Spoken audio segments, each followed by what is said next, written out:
My dear student of class 10th, once again you are most welcome at my channel. हम आपको digestive system के बारे में बता रहे हैं, ठीक है। डाइजेस्टिव सिस्टम, और इसी को आगे बढ़ाते हुए हम ले चलेंगे। हाँ, एक बात और ध्यान रखें कि कुछ बच्चे कहते हैं कि उनके मोबाइल में डायरेक्ट वीडियो नहीं पहुंच रहा है, तो इसके लिए एक बात ध्यान रखें कि आप सब्सक्राइब करके जल्दी से बेल आइकॉन का बटन जब दबा देंगे तो बनने वाला वीडियो जब भी अपलोड होगा तुरंत आपके पास सबसे पहले पहुंचेगा, ठीक है।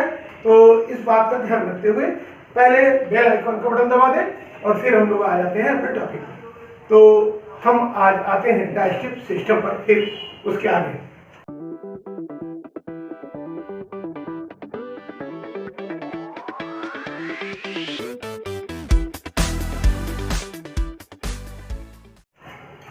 ये देखिए, हम पढ़ा रहे थे आपको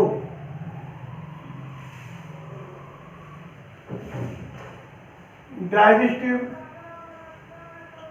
सिस्टम। डाइजेस्टिव सिस्टम समझ में आ रहा है? इन ह्यूमन बीइंग की हम बात करते हैं। इन ह्यूमन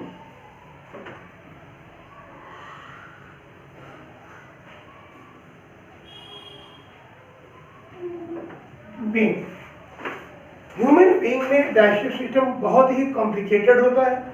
एक लंबी केनाल होती है, हम आपको डिस्कस कर चुके थे, जो माउथ से शुरू होती है और एनस तक फैली होती है। क्लियर? तो इसको हमने बांटा था कितने पार्ट में? इसका पहला पार्ट जो था वो शुरू होता था माउथ से। माउथ के बाद आया था बकोफेरेंजियल कैविटी,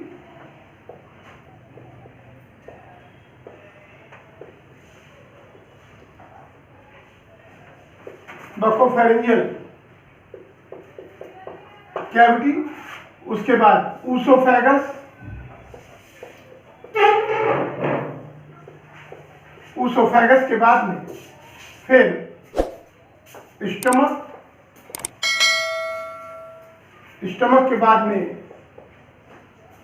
इंटेस्टाइन। क्लियर? तो ये हिस्से हमारे बटे हुए थे हमारी होल डाइजेस्टिव सिस्टम का, या पूरी की पूरी एलिमेंट्री केनाल, जिसमें हमने आपको ये माउथ वाला पोर्शन करा दिया था। और बकोफेरेंजियल कैविटी को फिर हमने बांटा था दो पार्ट में। एक का था, क्या था? बकल कैविटी,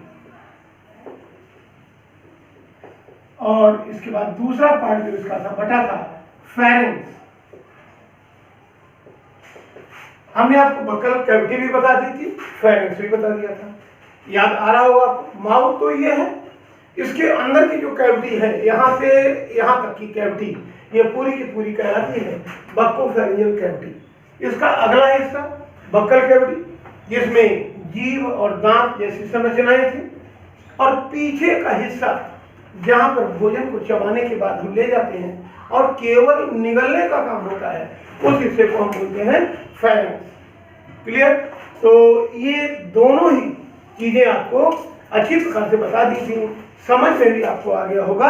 अब हम इसके आगे चलते हैं, कहां से? ऊसोफेगस। क्लियर? तो ये आप ध्यान रखें कि आवर फेरेंक्स ओपन इनटू ऊसोफेगस। ऊसोफेगस जो फेरेंक्स है उससे अटैच होती है। क्लियर हो गई? और ऊसोफेगस 25 से 30 सेंटीमीटर लंबी ट्यूबुलर स्ट्रक्चर होती है। यहां से चलेंगे यहां तक। ये स्टमक मेरा इस साइड, सबका स्टमक लेफ्ट साइड होता है। तो ये स्टमक, और स्टमक को फेरेंक्स से जोड़ने का काम कौन करता है? ऊसोफेगस। ये ऊसोफेगस। क्लियर हो? ये 25 से 30 सेंटीमीटर छोटी लंबी ट्यूबुलर स्ट्रक्चर होती है, फ्लेक्सिबल होती है। और ये भी आप जानें, there are no any digestive glands are present in oesophagus. There are no any digestive glands are present in oesophagus. Only mucus glands are present. Only mucus glands are present in oesophagus. आप oesophagus को अगर किसी का dissection करें, frock का dissection करें, तो आपको नहीं नजर आएगी। क्यों? छोटी सी नजर आएगी, क्योंकि उसमें ये गर्दन नहीं होती और ये सीधे माउथ अटैच होता है टंग। क्लियर? लेकिन हम लोगों की उसोफेगस रैबिट का डिसेक्शन करें आपको अच्छे से दिखेगी, ठीक। और नहीं तो आप अगर देखना तो यहाँ पर पॉसिबल नहीं, हम आपको रियलाइज करा सकते हैं। जब आप खाना खाते हैं तो आप इसी उसोफेगस से अंदर स्टमक में ले जाते हैं। कभी आप थोड़ा मोटा निवाला खा लीजिए, मोटा निवाला बड़ा केला खा लीजिए, केला मुंह से निगल लीजिए, थोड़ा बड़ा टुकड़ा निगल ले, तो जब निगलेंगे आप तो उसोफेगस से होते हुए जाएगा और आपको ये समझ में आएगा कि उसोफेगस कहाँ से कहाँ तक। क्लियर? ठंडा पानी पीजिए, चिल्ड वाटर पिए तो आपकी ये नली यहाँ से ठंडी होती हुई नजर आएगी, आपको फीलिंग होगी और आप समझ लीजिए उसोफेगस कहाँ से कहाँ तक। तो ये उसोफेगस है जिसमें कोई भी डाइजेस्टिव ग्लैंड्स नहीं होती हैं, but mucus glands are present in oesophagus. Why? What the function of mucus here? आप जब भी कुछ खाते हैं, फीड करते हैं, तो वो चीज आसानी से फिसलते हुए अंदर चली जाती है और ये फिसलने का काम किसके द्वारा होता है? म्यूकस के द्वारा। तो mucus gland secrete mucus and this mucus help in the swallowing of our food which goes from pharynx to our stomach. Clear हुआ? कोई दिक्कत नहीं। जो कुछ भी हम खाते हैं मुंह में चबाकर फायरिंग से निकलते हैं और फिर उसोफेगस से होता हुआ कहाँ जाता है? वो हमारे स्टमक में। कोई दिक्कत नहीं। तो आप इस बात को ध्यान रखिएगा, there are no any, very important point है ये, there are no any digestive glands in our oesophagus region, only mucus glands are present here. Clear? तो इस बात को ध्यान में रखते हुए अब ये भी जाने कि उसोफेगस कहाँ अटैच होती है? स्टमक। किस हिस्से में? स्टमक में। स्टमक ये है, देखिए ये ऐसे चला आया था, ये चलाया था और यहां से स्टमक, ये क्या है? स्टमक। हम आपको ये बता दें कि हमारे स्टमक में सब कुछ स्टोर रहता है, हमने जो कुछ भी खाया। क्लियर? ये कौन सी कैविटी है? Buccal cavity. अगर हम ये ले लें बक्कल कैविटी, फायरिंग्स वाला हिस्सा ये होगा, ये हिस्सा क्या है? उसोफेगस।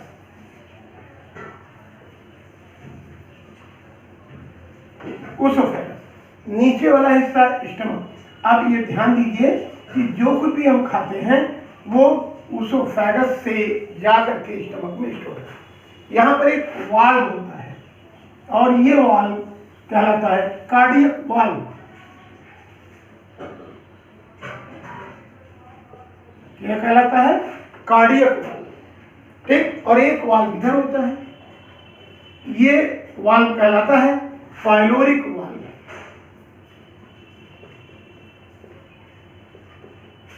कोई दिक्कत? ये क्या है? Pyloric valve. ये क्या है? Cardiac valve. इनका बड़ा रोल होता है, बहुत अच्छा काम करते हैं ये हमारे डाइजेस्टिव सिस्टम में। हमने जो कुछ भी खाया, क्या सर के बल आप खड़े हो जाएं तो ये सब यहाँ से निकल आएगा क्या? नहीं। ये कार्डियक वाल्व क्या करता है? उसको अंदर तो जाने देता। वाल्व का मतलब समझते हैं? वन वे पैसेज, एक साइड इधर से इधर तो जाएगा बट इधर से इधर नहीं आएगा। क्लियर हुआ? ये क्या है? कार्डियक वाल्व, जो उसोफेगस से स्टमक में तो जाने देता है लेकिन वापस स्टमक से उसोफेगस में या माउथ में नहीं आने देता है। तो ये वाल्व कार्डियक वाल्व, फूड यहाँ से होता हुआ ये इसमें आया। इसके बाद ये वाल्व क्या काम करता है? यहाँ ये bag like structure, it is a sac like structure. Stomach क्या है? Sac like structure. और एक बैग जैसा स्टमक होता है, स्ट्रक्चर होता है। ये क्या करता है? सबको स्टोर रखने का काम करता है। क्लियर? और फिर यहाँ से धीरे धीरे ये वाल्व यहाँ पर है, ये कार्डियक वाल्व, ये यूं खुलता है। महसूस कर रहे हैं? ये वाला वाल्व ये खुलता है। ऐसा नहीं कि अगर ये वाल्व में यहाँ जितना है सब जाता है जल्दी जल्दी, और आगे का पैसेज सकरा है, काफी नैरो है, इस कारण ये ब्लॉक हो सकता था। इसी कारण यहाँ पर वाल्व है। कुछ प्रोसेस यहाँ होती है डाइजेशन की। उसके बाद जब डाइजेस्टिव एंजाइम और HCl यहाँ मिल जाता है तो फूड को डाइजेशन के लिए एसिडिक मीडियम प्रोवाइड करता है, जहाँ पर काम होते हैं। उसके बाद ये धीरे धीरे फूड लूज हो जाता है और फिर धीरे धीरे वाल्व भी ऐसे खुलता है, कॉन्ट्रैक्ट करता है और फूड थोड़ा थोड़ा आगे जाता है और ये बढ़ता रहता है और कंप्लीट डाइजेशन इस प्रकार से हो पाता है। अगर हम स्टमक को देखें तो इसमें कुल 4 पार्ट हैं। ये पहला वाला हिस्सा जो दिख रहा है ये कार्डियक रीजन,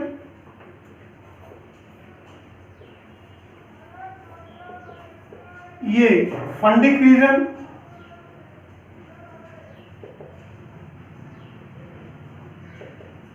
ये बॉडी ऑफ स्टमक,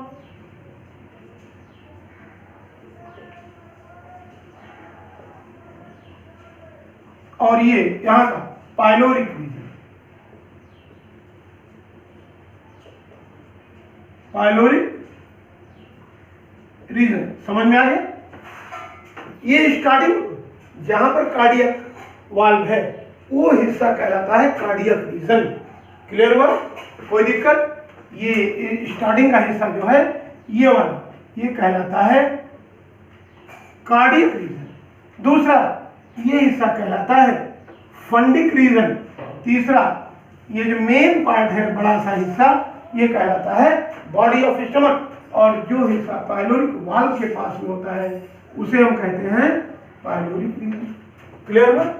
4 पार्ट में डिवाइड है और धीरे धीरे फूड इसमें आगे आता है। ये पूरा का पूरा ये गैस्ट्रिक पार्ट होता है। फंडिक रीजन गैस्ट्रिक रीजन होता है जिसमें various type of fundic glands होती हैं। ये glands various type of enzyme का सिक्रेशन करती हैं और एक विशेष प्रकार की भी ग्लैंड होती हैं स्टमक की वाल में। उन ग्लैंड्स का नाम ऑक्जेंटिव ग्लैंड, ऑक्जेंटिव ग्लैंड, ये ऑक्जेंटिव ग्लैंड HCl का सिक्रेशन करती है। किसका? HCl का। और ये HCl एसिडिक मीडियम प्रोवाइड करता है।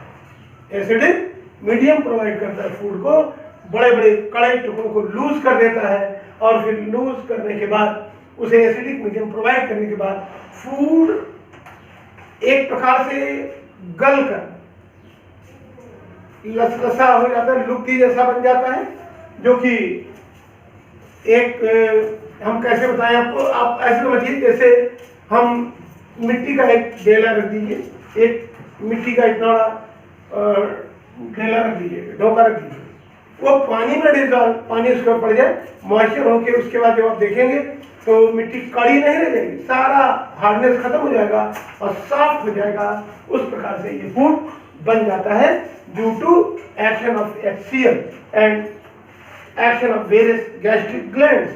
और ये गैस्ट्रिक ग्लैंड्स और HCl फूड को एसिडिक मीडियम प्रोवाइड करता है और फिर यहाँ से फूड आगे बढ़ता है। क्लियर हुआ? कोई दिक्कत नहीं? ये चीज मेरे ख्याल से बहुत अच्छी तरह क्लियर हो गई होगी। ये अच्छा क्वेश्चन है कि HCl को सेक्रेट करने वाली glands which secrete HCl in the stomach that are called as oxyntic glands. याद रखेंगे, remember always this type of glands, ये very very special type of glands हैं। ठीक, तो ये चीजें ध्यान रखते हुए अब आप आगे चलेंगे और यहाँ से जब फूड गीला होकर, मुलायम होकर, सॉफ्ट होकर आगे बढ़ता है तो आगे का पैसेज अब इंटेस्टाइनल रीजन कहलाता है। तो इसोफेगस ये फिनिश हुआ, स्टमक का काम भी खत्म, आ जाए इंटेस्टाइन। इंटेस्टाइनल पोर्शन ध्यान दीजिए, इसको मैं रिमूव कर रहा हूं, कर दूं, कोई दिक्कत नहीं है, इसका काम ही नहीं। और जब फूड यहां से डाइजेस्ट होकर या लूज होकर आगे बढ़ेगा तो इस तरह के पूरी की पूरी एलिमेंट्री कैनाल काफी क्वाइल स्ट्रक्चर में होती है। ये पूरी यहाँ से स्टार्ट होकर जाएगी कहाँ तक, एनस तक, लास्ट में एनस तक जाएगी, और ये यहाँ से यहाँ तक का पूरा हिस्सा कहलाता है इंटेस्टाइनल रीजन। अब अगर हम बात करें, ये पूरा का पूरा इंटेस्टाइन दो पार्ट में बटी होती है। कितने पार्ट में, एक होती है स्मॉल इंटेस्टाइन और दूसरी होती है लार्ज इंटेस्टाइन।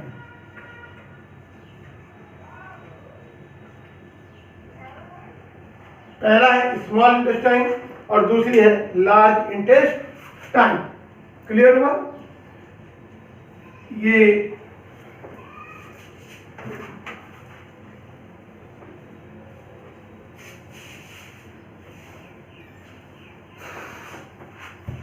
पहला कौन सा है, स्मॉल। पूरी की पूरी एलिमेंट्री कैनाल का जो इंटेस्टाइनल पोर्शन है ये लगभग 8 मीटर लंबा होता है। कितने मीटर, 8 मीटर लंबा होता है। और 8 मीटर इस लंबी नली को हम दो पार्ट में डिवाइड कर सकते हैं। पहला स्मॉल इंटेस्टाइन, दूसरा लार्ज इंटेस्टाइन। ये स्मॉल इंटेस्टाइन लगभग 6.5 metre, it's length is approximately 6.5 meter and large intestine is approximately 1.5 meter। याद रहेगा? ये टोटल 8 मीटर लंबी ट्यूब होती है। इंटेस्टाइन ये आया, ये डिवाइड हुआ है टू पार्ट्स में, small intestine and large intestine. Small intestine 6.5 metre लंबी 6.5 मीटर लॉन्ग होती है और लार्ज इंटेस्टाइन 1.5 मीटर तक लॉन्ग होती है। स्मॉल इंटेस्टाइन और लार्ज इंटेस्टाइन, अब ध्यान दीजिए, हमने अभी स्टमक बनाया था, मिटा दिया क्योंकि छोटा सा में चाहिए। अब ऐसे था ना, ये इंटेस्टाइन जब यहाँ जाती है और ऐसे तमाम पार्ट्स बने रहते हैं, क्वाइल स्ट्रक्चर है, तो ये यहां से शुरू होकर पाइलोरिक वाल्व से, और जहां पर सीकम होती है, अभी आपको हम डिस्कस करेंगे आपके साथ। सीकम एक स्ट्रक्चर होती है। ये सीकम स्ट्रक्चर जहां तक होती है वहां तक का हिस्सा क्या कहलाता है, स्मॉल इंटेस्टाइन। यानी यहां से शुरू होगी और यहां तक का सीकम के पहले तक का हिस्सा ये क्या कहलाता है, स्मॉल इंटेस्टाइन। स्मॉल इंटेस्टाइन को फिर बांटा गया है 3 पार्ट में। कौन कौन से 3 पार्ट हैं? ये 3 पार्ट जो है, पहला तो हम बता दें ड्यूडेनम। कैसे आपको हम लिख के बताएं, थोड़ा सा डिफरेंट कलर में कर दें। ये जो है ड्यूडेनम दिख रहा है, ये क्लियर है ग्रीन कलर? अगर ठीक है तो ठीक, नहीं तो आपको हम ब्लैक से ही देने का प्रयास करेंगे। ड्यूडेनम या क्लियर हुआ? ड्यूडेनम। दूसरा कौन सा है, जेजुनम। यहां दे देते हैं जेजुनम। ये मीटर का काम हटा दीजिए। पहला कौन सा है, ड्यूडेनम। दूसरा हिस्सा कौन सा है, ये जेजुनम। और तीसरा हिस्सा कौन सा है, इलियम।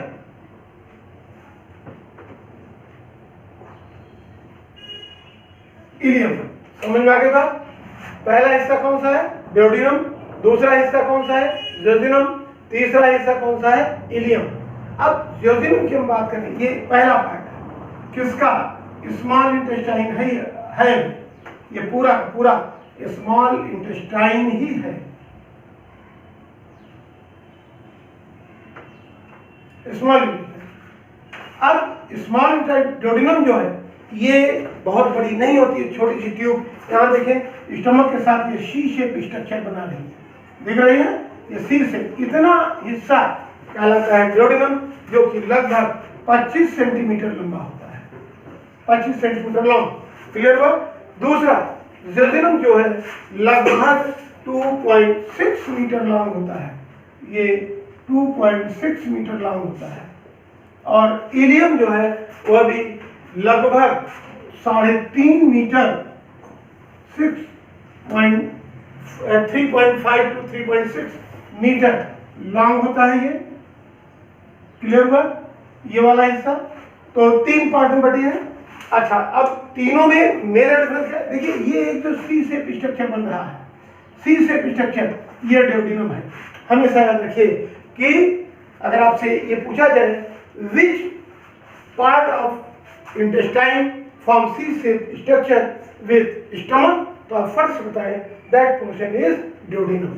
इसके बीच में यहां पर एक वो ग्लैंड होती है, उसको हम बोलते हैं पैंक्रियाज। पैंक्रियाज, ये पैंक्रियाज है और पैंक्रियाज से पैंक्रियाटिक जूस निकलता है। ये pancreatic juice alkaline medium provide करता है किसको? फूड को, जो यहां से आगे आएगा तो यहां से फूड डाइजेस्ट होने के लिए आगे एसिडिक मीडियम समाप्त होगा और एल्कलाइन मीडियम शुरू होगा और इस पार्ट को पचाने का काम करेगा। इसी के साथ पैंक्रियाटिक जूस है, पैंक्रियाटिक जूस के साथ साथ बाइल जूस भी इसमें आकर मिलती है। बाइल डक्ट भी एक जुड़ी होती है, कॉमन बाइल डक्ट, ये कॉमन बाइल डक्ट इसे अटैच होती है और यहाँ पर पैंक्रियाटिक जूस और बाइल जूस दोनों आकर मिल जाते हैं और जब फूड में मिलते हैं तो फूड को डाइजेस्ट करने के लिए एल्कलाइन मीडियम प्रोवाइड करने का काम करते हैं। क्लियर हुआ? तो ये हुआ ड्यूडेनम। ड्यूडेनम के बाद में आ जाता है जेजुनम और जेजुनम के बाद में आ जाती है इलियम।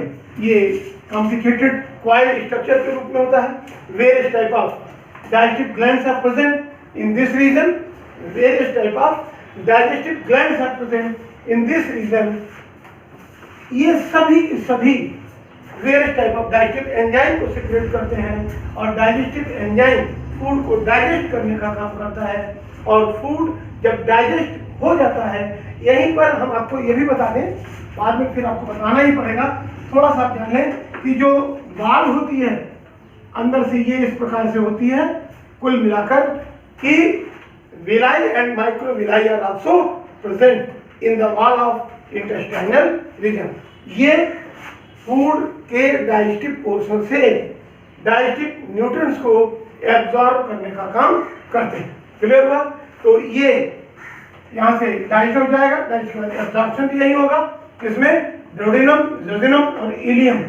ड्यूडेनम फूड का डाइजेशन तो शुरू हो जाता है माउथ से, माउथ में डाइजेशन एंजाइम होता है, वहीं से डाइजेशन शुरू होगा, लेकिन कंप्लीट डाइजेशन यहाँ तक होगा। ठीक है ना? तो various type of digestive glands are present in these regions. They secrete digestive enzymes and from digested portion absorb nutrients in intestinal zone. Clear हो गया? इसके बाद आ जाए हम लार्ज इंटेस्टाइन पे। लार्ज इंटेस्टाइन भी 3 पार्ट में बटी होती है। ध्यान दें, यहाँ से एक ये सीकम है, ये 3 पार्ट इसके कौन कौन से हैं? एक सीकम, सीकम, दूसरा कोलन और तीसरा rectum. Caecum, colon, rectum. Caecum जो है एक वेस्टिजियल ऑर्गन के रूप में होता है और ये वेस्टिजियल ऑर्गन पहले जो हर्बिवोरस एनिमल्स थे उनमें एक्टिव था। हर्बिवोरस एनिमल्स उनमें एक्टिव था, लेकिन हम लोगों में क्योंकि इसका कोई विशेष काम नहीं होता है, ये एक वेस्टिजियल ऑर्गन के रूप में। हर्बिवोरस एनिमल्स में सीकम सेलुलेज एंजाइम का सिक्रेशन करता है जो कि सेलुलोज का डाइजेशन करता है। The herbivorous animals food material is mainly contact with the cellulose. Cellulose ही उनके मेन फूड पार्ट में होता है, सेलुलोज, और सेलुलोज को डाइजेशन करने का काम कौन करता है? Cellulase enzyme. सेलुलोज को डाइजेशन करने का काम कौन करता है? Cellulase enzyme. क्लियर हुआ? तो अब हम लोगों में ऐसा कुछ नहीं, हम लोग अपने फूड को डाइजेस्ट कराने के लिए उसको पहले पका लेते हैं तब उसके बाद उसको खाते हैं और डाइजेशन के लिए बहुत ज़्यादा मेहनत की आवश्यकता नहीं पड़ती है। क्लियर हुआ? तो अभी ये वेस्टिजियल ऑर्गन के रूप में ही होता है। इसके बाद नेक्स्ट पोर्शन, ये जो आगे का हिस्सा है वो कोलन और लास्ट में आता है रेक्टम। कोलन भी बहुत बड़ा रीजन नहीं होता है, अप्रॉक्सीमेटली 1.3 मीटर इन लॉन्ग, ये लगभग 1.3 मीटर तक लंबा होता है। और लास्ट में जो रेक्टम होता है वो लगभग 14-15 सेंटीमीटर ही लंबा होता है। सीकम 6 सेंटीमीटर का वेस्टिजियल ऑर्गन। क्लियर हुआ? तो ये पूरा का पूरा सीकम में के बाद देखिए हम लोग जो खाते हैं यहाँ से होता हुआ सीधे आगे निकल जाता है, इसमें नहीं जाता, इसमें नहीं जाता, सीकम में फूड मटेरियल नहीं जाती आगे पास में। बट अनफॉर्चुनेटली अगर ये सीकम में चला गया तो फिर सीकम से बाहर नहीं निकलने पाता है और फूड वहीं पे पड़ा हुआ सड़ने लगता है। और जब फूड सड़ेगा तो अगल बगल की मसल्स को भी सड़ाएगा और फिर उसके बाद पेन होता है। पेन होने के बाद कहते हैं डॉक्टर साहब के पास जाएंगे तो डॉक्टर साहब बताएंगे आपको अपेंडिक्स हो गया है। अपेंडिक्स यही है, इसमें फूड मटेरियल का सड़ना। तो डॉक्टर साहब क्या करेंगे? एक्सरे करके पता करेंगे, फिर इतनी पूरी की पूरी हिस्से को काट कर अलग कर देंगे। Why? Because it is vestigial organ, इसका कोई काम नहीं हमारे में। और जब ये हट जाएगा तो हमें आराम मिल जाएगा और फिर हम डॉक्टर साहब को पैसे देकर और उन्हें थैंक यू कहकर अपने घर चले जाएंगे। क्लियर हुआ? कोलन में हास्ट्रा होते हैं। हास्ट्रा क्या होते हैं? ये फूली हुई कुछ स्ट्रक्चर्स होती हैं। इनका फायदा क्या? इनमें फूड जाने पर रोकता है, फिर आगे बढ़ता है, नहीं तो एकदम से निकल जाएगा। ये क्या करते हैं? ये फूड से वाटर को एब्जॉर्ब करने का काम करते हैं। क्लियर? ये फूड से वाटर को एब्जॉर्ब करने का काम करते हैं। एट लास्ट में जो रेक्टम होता है, रेक्टम में पूरा पूरा अनडाइजेस्टेड फूड स्टोर रहता है और जो एनस के द्वारा बाहर खुलता है और एनस से हम समय समय पर अनडाइजेस्टेड फूड को बाहर निकाल देते हैं। तो ये रहा कंप्लीट डाइजेस्टिव सिस्टम। आपको समझ में आया होगा। अगर कोई समस्या हो, कोई दिक्कत हो, आप हमें व्हाट्सएप कॉल पर तुरंत बात करेंगे, हम आपको प्रश्नों का उत्तर देंगे। कमेंट जरूर करेंगे। कमेंट से कम ये होता है कि हमें ये मालूम चल जाता है कि कितने बच्चों ने इनको देखा। अगर आपको कोई दिक्कत हो तो पूछेंगे, अदरवाइज आज बस इतना ही। नेक्स्ट डे फिर हम डाइजेस्टिव ग्लैंड्स के बारे में बात करेंगे। तो चैनल को लाइक, शेयर, सब्सक्राइब करना ना भूलें अच्छे अच्छे वीडियो लेने के लिए। तो सबको मेरी ओर से थैंक यू।